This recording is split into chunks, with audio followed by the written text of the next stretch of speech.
Bonjour, nous nous retrouvons encore ce matin pour poursuivre notre enseignement sur comment booster la croissance de votre Église. Hier, nous avons vu que dit la Bible sur la croissance de l'Église. Et nous avons vu que même si la croissance de l'Église n'est pas nommée dans la Bible, mais le principe de la croissance de l'Église est stipulé par cette parole de Jésus-Christ qui dit « Je bâtirai mon Église ». Et les portes de séjour de mort ne prévaudront jamais contre elle. Dans Matthieu 18, verset 19. Paul l'a confirmé quand il dit que l'Église est fondée sur Jésus-Christ, dans 1 Corinthiens 3, verset 11, et qui est le chef de l'Église, Ephésiens 1, verset 18 à 23, et la vie même de l'Église, c'est Jésus-Christ, Jean 10, verset 10. Et nous avons dit qu'il y a plusieurs types de croissance, mais même si une Église est vivante et en pleine croissance, et son nombre de membres et de participants au culte ne change pas, l'Église peut toujours croître si ses membres grandissent dans la grâce et dans la connaissance du Seigneur et se soumettent à la volonté de Dieu dans leur vie, à la fois individuellement et collectivement. Cette Église connaîtra une croissance certaine. À l'inverse, l'Église peut accueillir de nouveaux membres chaque semaine et être spirituellement stagnante. La croissance sous toutes ses formes suit un schéma classique, comme pour un organisme. Il y a ceux qui plantent les graines, les évangélistes, il y a ceux qui arrosent, les pasteurs et les enseignants, et il y a d'autres qui mettent leurs dons spirituels au service de la croissance de l'Église locale. 1 Corinthiens 3, versets 6 à 8. Il faut noter que c'est Dieu qui produit la croissance. Pour la croissance d'une Église locale, un certain équilibre entre plantation et arrosage est nécessaire. Ce qui signifie que l'Église est saine. Chaque membre doit connaître ses dons spirituels pour pouvoir les mettre au service du corps de Christ. En cas de déséquilibre, l'Église ne prospérera pas comme Dieu le veut. La croissance de l'Église est un sujet qui doit préoccuper chaque chrétien, car le Seigneur Jésus-Christ s'y est toujours intéressé de tout son cœur. Il donna sa vie pour que l'Église existe et croisse. Ce qui préoccupe le Seigneur doit nous préoccuper aussi et voire même nous passionner. Dans notre lecture des Actes des Apôtres, nous avons parlé sur comment la croissance de l'Église a été effective tout au long des Actes des Apôtres. Ensuite, nous avons parlé de 4 étapes de développement, 3 étapes de développement de toute Église locale. La première étape, nous avons dit, la préparation apostolique de la croissance. Et nous avons vu comment Jésus-Christ a préparé son Église en leur donnant l'enseignement concernant sa vie, concernant son royaume, concernant son plan d'évangélisation. Ce sont des choses que nous devons traiter dans l'Église. Si nous voulons voir notre Église grandir, il faut parler dans nos prédications de Jésus-Christ, de ce qu'il est, de sa vie, de sa personne, de son ministère, de son royaume et de son plan d'évangélisation. Nous devons le faire d'une manière systématique dans l'Église. Insister avec cela, c'est pour cela que nous connaîtrons la croissance de l'Église. Nous avons vu dans Acte 1, verset 12 à 20, nous avons découvert 2 grandes activités préparatoires, base de toute explosion de vie sur le plan local. Il s'agit de la prière concentrée et intense, ainsi qu'une communion fraternelle limpide dans l'unité. Les premiers chrétiens étaient unis, et puis ils excellaient dans la prière. Et pas une prière aléatoire, mais une prière intense. Ils s'adonnaient vraiment avec un cœur joyeux à la prière. Et nous avons vu aussi que la direction de l'œuvre doit être conduite par des hommes qualifiés. Nous avons vu le récit de 1 Timothée 3, 1 à 13 et de Tite 1, 8 à 9 montrent de quel genre de serviteurs on a besoin dans l'Église qui aspire à une croissance. L'Église a besoin de serviteurs qui se donnent totalement à Christ, des serviteurs totalement consacrés, des serviteurs qui ne se contentent pas d'être seulement des figurants, mais des serviteurs qui ont donné leur vie à Christ. Priez pour que le Seigneur donne de tels hommes à votre Église.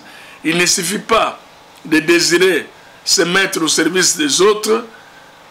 La communauté locale a besoin des hommes désignés par l'Esprit. La deuxième étape, nous avons vu les commencements et les démarrages. Dans le commencement et le démarrage, nous avons vu la venue du Saint-Esprit se produit dans Acte 2, 1 à 13, à chaque conversion d'un pécheur à Jésus-Christ, selon 1 Corinthiens 12, 12 à 13. Les convertis reçoivent définitivement le Saint-Esprit à l'instant où il invite le Seigneur Jésus-Christ dans sa vie et le reçoit comme sauveur. Éphésiens 1, 13, 2 Corinthiens 1, 21 à 22.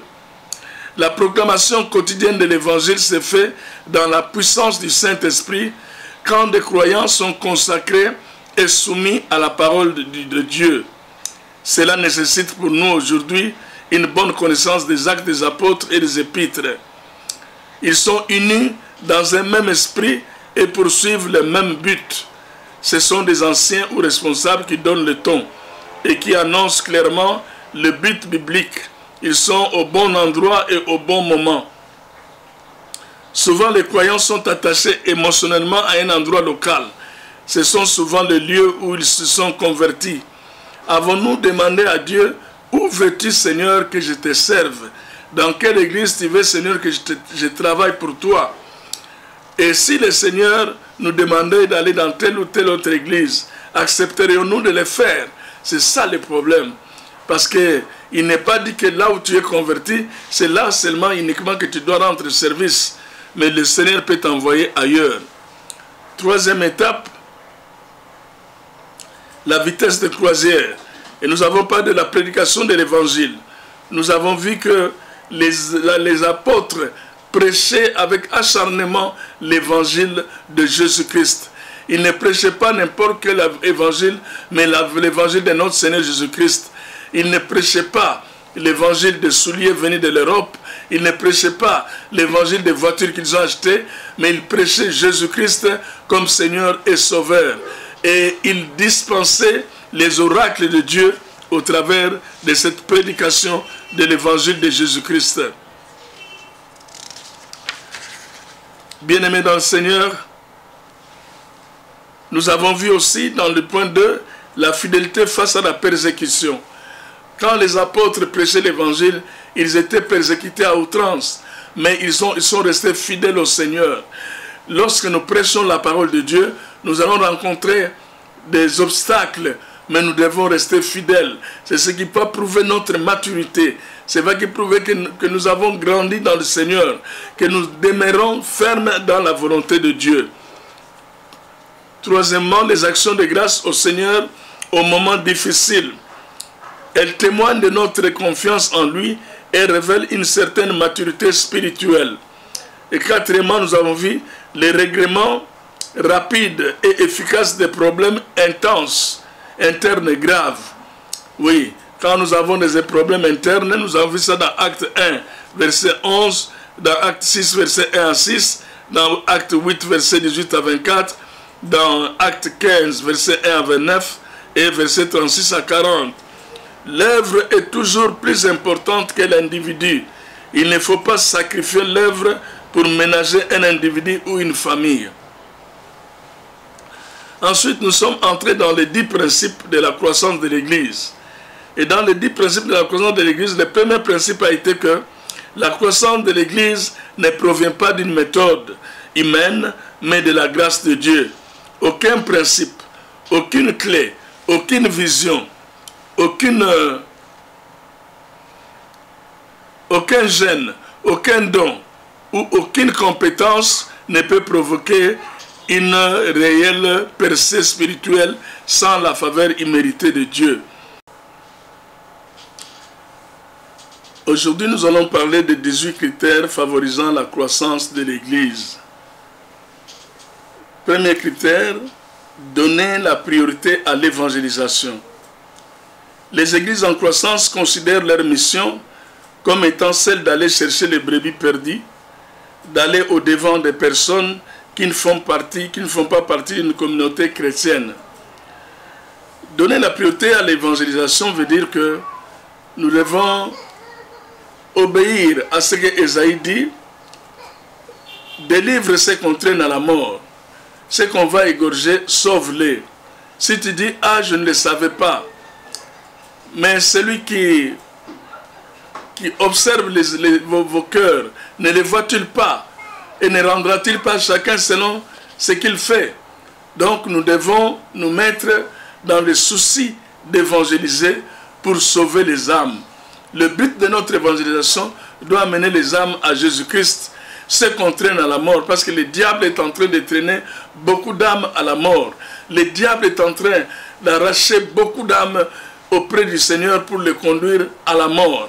Et nous devons résister au diable pour apporter l'évangile là où les pécheurs sont. Aller là où les pécheurs sont, c'est là où il faut aller en gagner les âmes. Ne faites pas la pêche à la maison. Non, il faut aller là où il y a les âmes, là où se trouvent les perdus. Il faut aller les gagner. Ne gagnez pas ceux qui sont déjà gagnés dans des églises. Non, n'évangélisez pas ceux qui sont déjà gagnés dans des églises. Mais il faut voir ceux qui sont perdus, ceux que le diable traîne à la mort. Et la Bible dit aussi, sauvez-en d'autres en les arrachant du feu. Qu'est-ce qu'il faut sauver en les arrachant du feu? Il y a les magiciens, il y a les sorciers qui sont déjà dans le feu presque. Il faut aller les prêcher pour les arracher de ce feu-là dans lequel le diable est en train de les entretenir pour les y conduire. Il faut aller les prêcher. Prêcher ceux qui sont difficiles à être gagnés.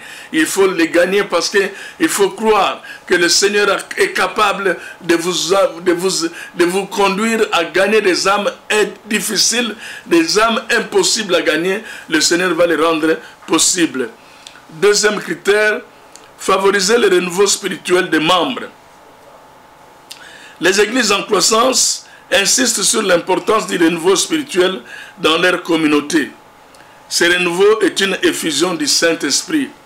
Ici, je me souviens encore, lorsqu'on était converti, on passait toujours par l'effusion du Saint-Esprit. Et un vrai chrétien s'est retrouvé quand il passait par l'effusion du Saint-Esprit. C'est-à-dire que la coupe de son être débordait du Saint-Esprit. Vous avez reçu le Saint-Esprit, mais votre coupe déborde. C'est ça l'effusion. Et quand le Saint-Esprit déborde, c'est alors que vous pouvez devenir un évangéliste ou un évangélisateur capable de sortir pour aller gagner les âmes. C'est celui dont l'Esprit déborde en lui, qui a le cœur enflammé pour l'évangélisation. Il sort avec un cœur enflammé pour gagner les âmes. Voilà donc ce qu'il nous faut. Il faut une communauté où le Saint-Esprit déborde sur les membres. Et c'est là où les dons du Saint-Esprit vont se manifester puissamment. Et c'est là où les chrétiens vont sortir pour devenir des évangélistes ou des évangélisateurs. Troisième critère, formuler et communiquer une vision. Les églises en croissance possèdent une vision claire de ce qu'ils sont appelés à faire. Si vous n'avez pas été à la montagne, si Dieu ne vous a pas montré ce que vous devez faire, alors soumettez-vous à celui qui a reçu quelque chose de Dieu. N'allez pas commencer une église. Une église sans vision, c'est une église qui n'existe pas. C'est une église morte. C'est une église qui n'ira nulle part, qui ira tout droit au poteau. Parce que la vision, c'est celle qui va vous guider. La vision, c'est celle qui va vous conduire. La vision, c'est celle qui va vous conduire quelque part. Là où le Seigneur vous demande de partir. Ce que vous devez faire, ce que vous avez vu à la montagne. Comme Dieu a dit à Moïse, vous allez construire le tabernacle selon les modèles que je vous ai montrés. Admettons que Moïse n'a pas vu les modèles que Dieu lui a montrés. Quel genre de tabernacle il allait construire? Il allait tâtonner. C'est comme ça que nous tâtonnons beaucoup lorsque nous parlons de la vision dans l'église. Nous tâtonnons parce que Dieu ne nous a rien montré.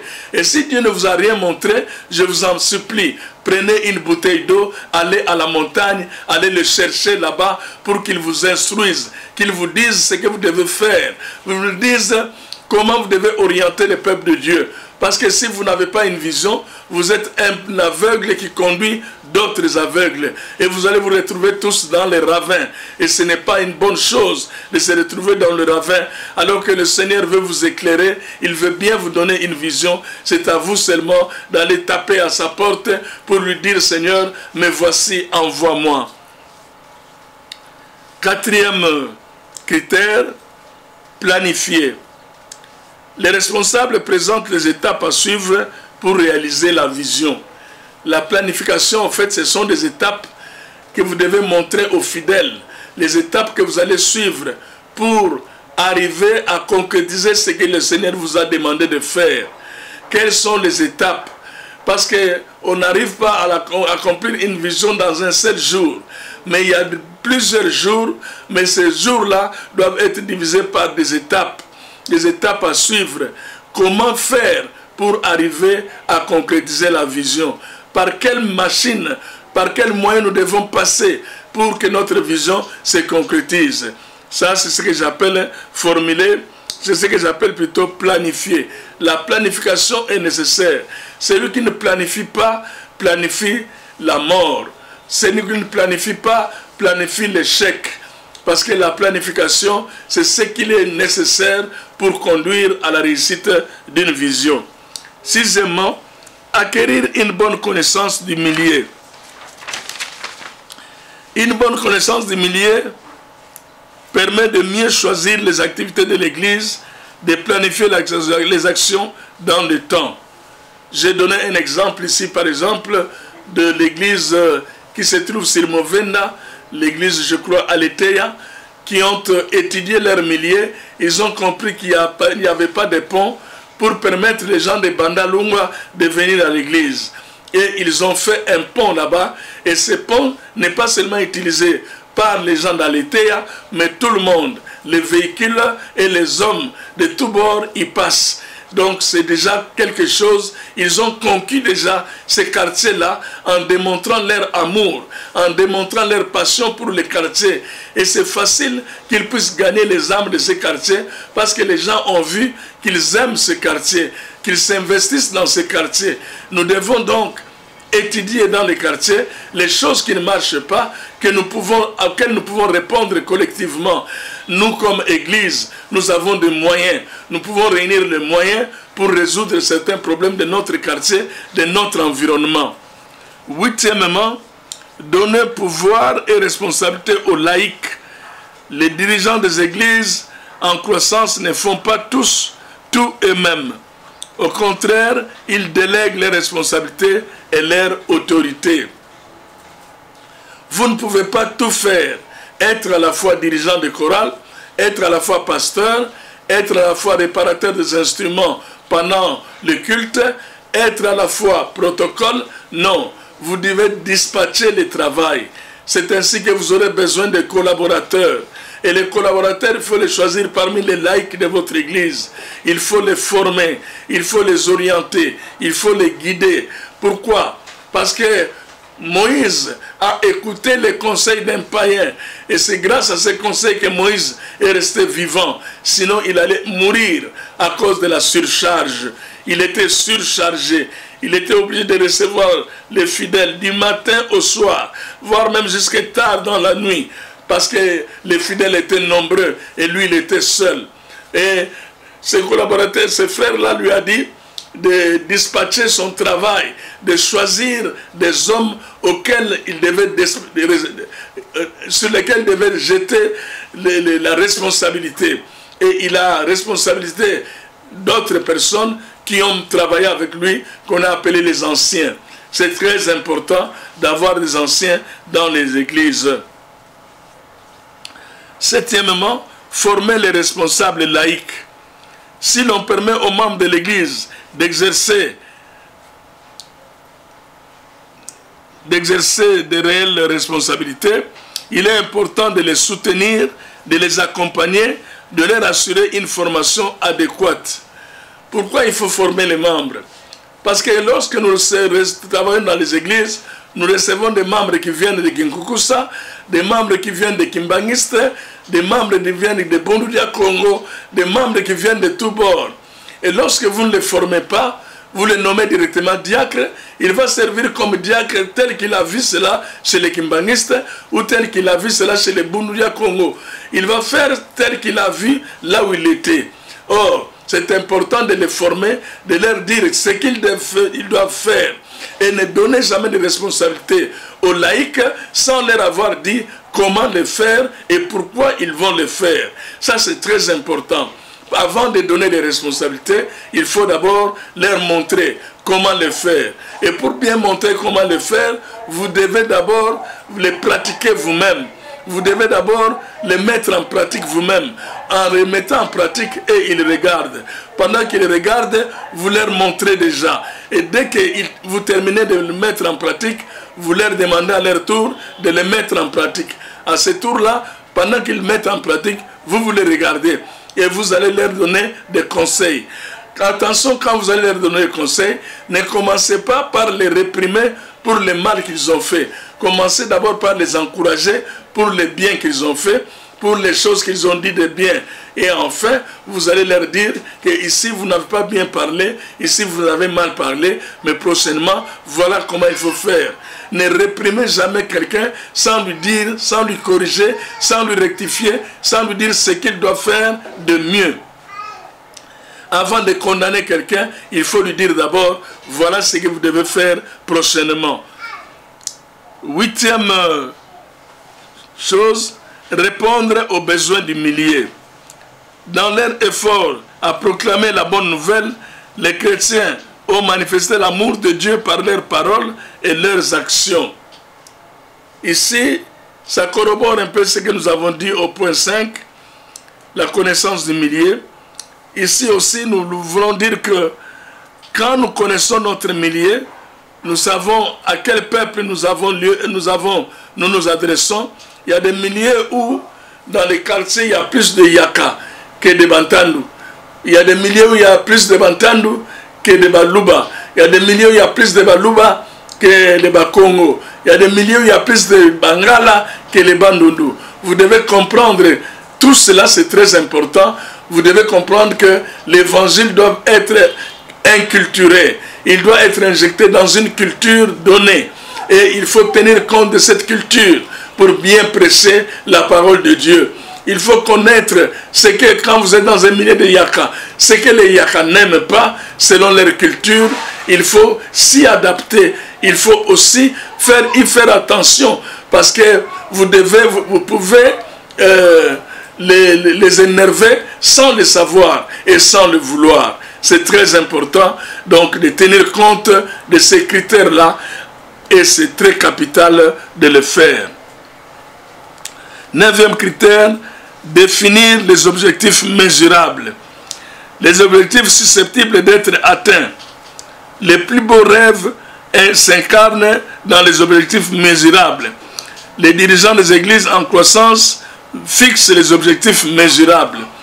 Qu'est-ce que j'entends par les objectifs mesurables? Ne dites pas aux fidèles, quand vous avez 200 membres, qu'à la fin de l'année, nous voulons atteindre 5000 membres. Cet objectif-là n'est pas mesurable. À moins que ce soit une grâce exceptionnelle de Dieu. Nous avons déjà vu ça avec le docteur Yongisho, avec l'évêque Oedepo, qui était passé de 200 membres à 3500 membres. Nous avons déjà vu ça. Ça, c'est une grâce exceptionnelle de Dieu. Mais en dehors de cela, vous devez savoir que les objectifs doivent être donnés en fonction des réalités auxquelles vous êtes confrontés. Donc, si vous avez une église de 200 membres, vous pouvez par exemple dire que nous pouvons estimer avoir une église de 400 membres ou une église de 500 membres. Donc, c'est comme ça que nous pouvons atteindre un chiffre que nous pouvons réaliser. Alors, les objectifs qui ne sont pas mesurables, ce sont des objectifs chimériques. Donc vous faites des rêves que vous ne pouvez pas atteindre. Là, ce n'est pas nécessaire. Donc, voilà donc ce que nous voulons dire. Et c'est comme ça que nous allons nous arrêter ici aujourd'hui.